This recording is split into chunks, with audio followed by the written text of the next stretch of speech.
There is a wooden shelf in my grandfather's cellar that has been holding apples every winter since 1951.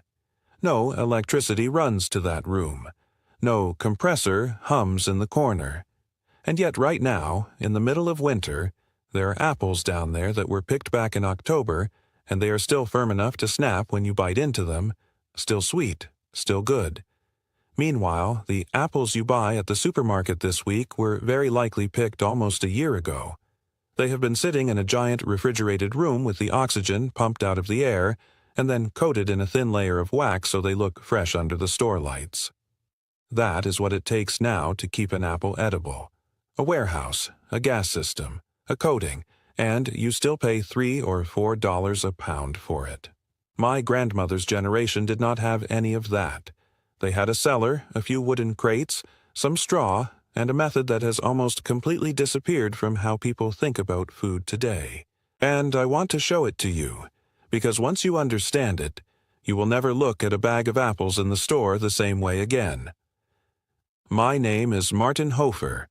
I grew up on a small farm in the foothills south of Munich in Bavaria. My grandfather built the root cellar under our farmhouse with his own hands in 1951, and it is still standing, still doing its job 3 generations later.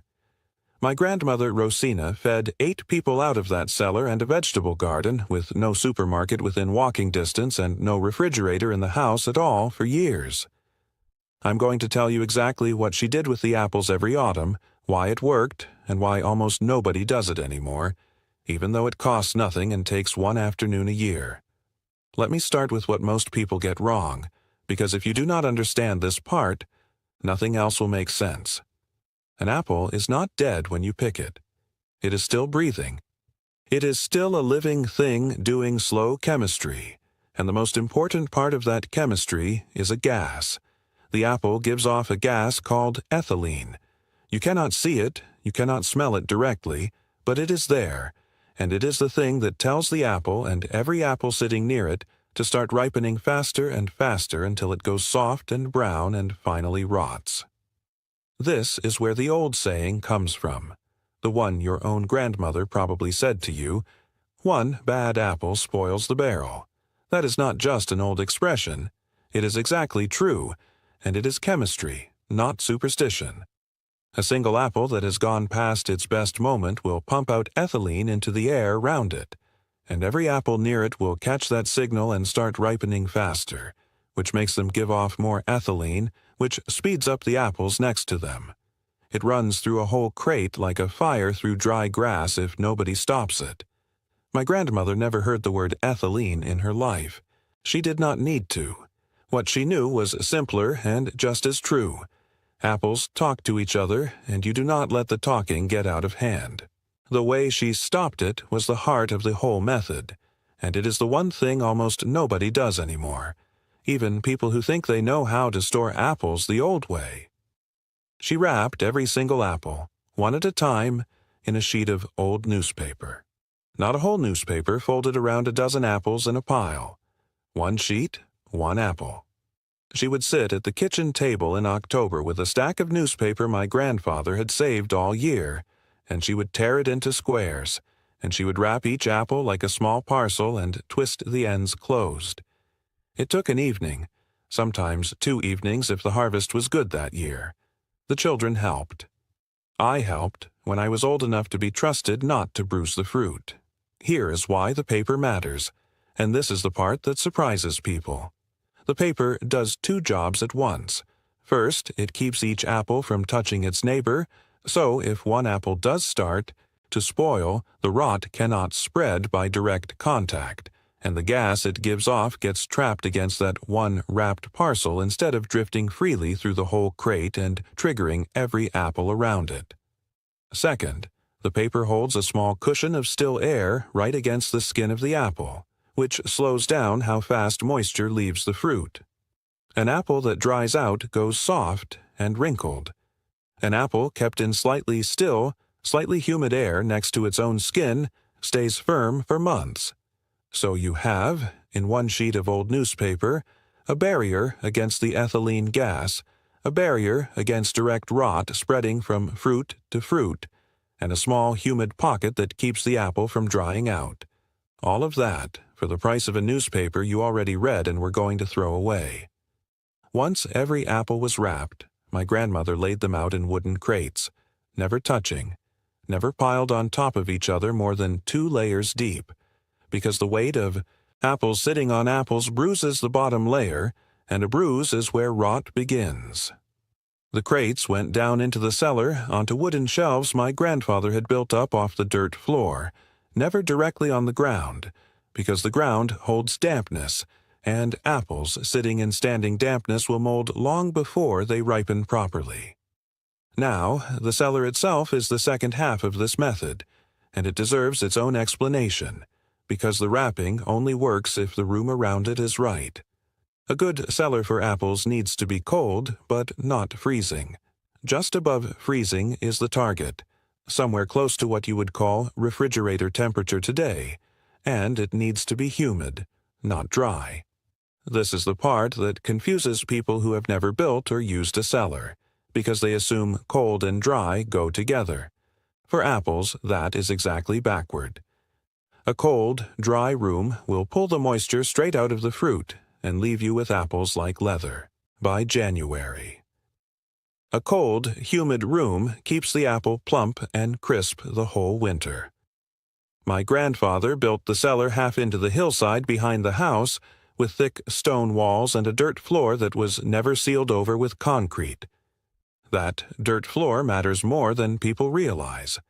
The earth itself breathes a little moisture up into the room, keeping the air heavy and damp without ever letting water actually pool anywhere. Stone walls a meter thick hold the cold of winter and the cool of the surrounding earth all year round, so the temperature barely moves whether it is January or a hot July afternoon upstairs. No machine does that. The hillside does it for free, the way it has for 75 years now, with no maintenance beyond keeping the door closed and the air able to move just a little. If your house does not have a cellar like that, do not worry, because my grandmother also kept apples for families in the village who lived in ordinary houses with nothing but a basement corner or a cold pantry. The principle travels even without the stone walls. Find the coldest, darkest spot in your house that does not freeze. A north-facing basement corner, an unheated garage in a mild climate, a cold cellar room under a staircase. Wrap your apples the same way. Set them in shallow crates, never piled deep. Keep that spot a little humid rather than bone dry, even something as simple as a damp towel laid nearby, away from the fruit itself, helps hold moisture in the air around the crates. There is one more rule my grandmother never broke, and I want you to hear it plainly, because it is the rule that decides whether this whole method works or fails. Apples and potatoes never share a room. Apples and potatoes never share a room. I am saying it twice because it is the single most common mistake people make when they try this themselves for the first time. The same ethylene gas that makes apples ripen each other also tells potatoes to sprout. A cellar full of apples sitting anywhere near a bin of potatoes will have those potatoes sprouting weeks before they should, going soft and growing those long, pale shoots, completely ruined for cooking. My grandmother kept the apples on one side of the cellar behind a low wooden partition, with the potatoes, the cabbages, and the onions kept well apart on the other side, in their own bins, with their own corner of airflow. It cost my grandfather one afternoon with a saw and some old boards to build that partition, and it saved the whole winter's potato harvest every single year after that. Now, let me tell you which apples actually deserve this work, because not every apple keeps the same way, and this is something the old village wisdom understood that most people today have completely lost. A soft, early-season apple, the kind that is wonderful eaten straight off the tree in August, is not built for long storage. It is sweet and thin-skinned, and it wants to be eaten within weeks. My grandmother knew this and never bothered wrapping those. She ate them fresh or cooked them down into sauce right away. The apples she wrapped for winter were the late harvest varieties, picked in October after the first cool nights, thick-skinned, firm, a little tart on the tongue when you first bite in. Those are the apples built by nature to hold. In our part of Bavaria, the old farms grew varieties suited exactly for this. Apples that were never meant to be eaten the day they were picked, but were meant to mellow slowly in a cold cellar through November, through Christmas, sometimes still good into March or even April.